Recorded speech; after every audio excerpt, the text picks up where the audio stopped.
Oh. Sarap yan ah. Kape. Oh. Ganun ba kayo? Ito lang palaman. Tosaw nyo lang sa kape. Sapat na. Ito lang palaman. Idadunk lang yung ano, shoot lang. Oh. Ganyan lang. Net ah.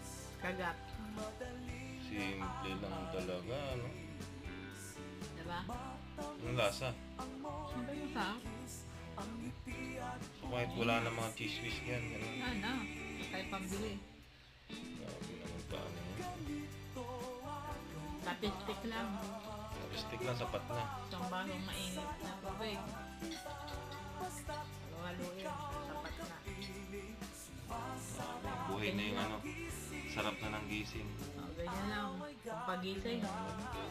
Matulog pa dyan. Ganito lang. Pagising nyo. Tapos, wow. May